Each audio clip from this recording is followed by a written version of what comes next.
Number 10. Mark Twain. Mark Twain is best known for his novel, The Adventures of Tom Sawyer and Huckleberry Finn.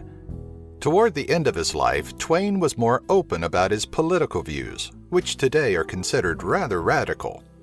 He condemned capitalists as being oppressive and believed himself to be a revolutionist of sorts. Along with this, Twain gave his full support to labor unions and the suffrage movement. Maybe most compelling, he was the president of the American Anti-Imperialist League and was against military involvement by U.S. troops in countries abroad. Number 9. Francis Bellamy. This will likely come as a shock to many out there, but the writer of the American Pledge of Allegiance was a Christian socialist. His name was Francis Bellamy, and he believed that the teachings of Jesus closely coincided with socialism. As a minister, he gave sermons expressing his desire for a more equal distribution of wealth. The original pledge had a somewhat different wording that proved politically impossible at the time, likely because of his skewed political views. So it was scrapped for the version we have today. As a sign of respect, as the pledge was being said, participants would do what we think of as the Nazi salute. But this was later revised for obvious reasons. Even though considered a nut even today, Bellamy did several notable things such as campaigning to get the American flag in every school building across the country. Number 8. Albert Einstein.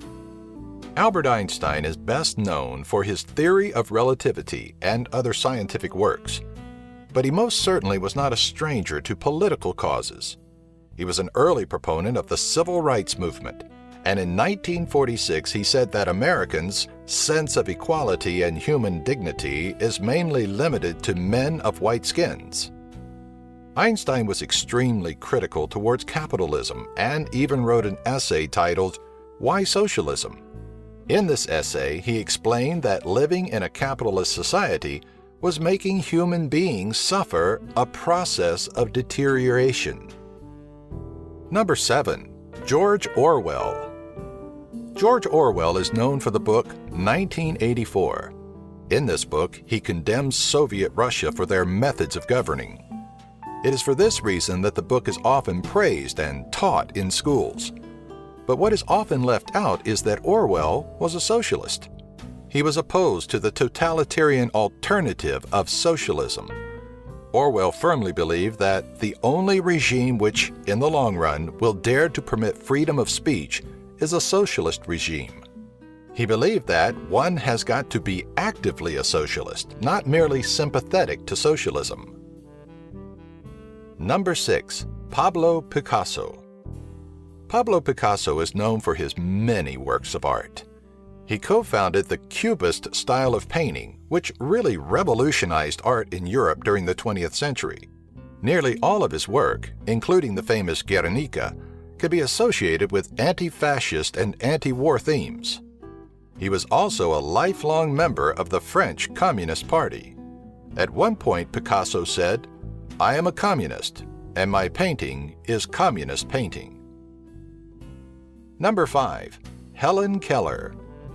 When we think of Helen Keller, we usually think of the story of how she was taught to communicate with others after years of heartache by her teacher, Anne Sullivan. During her adult life, Helen was a socialist and a member of the industrial workers of the world, which still exists today but on a much smaller scale.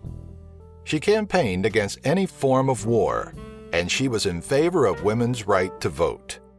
She said that the true task is to unite and organize all workers on an economic basis.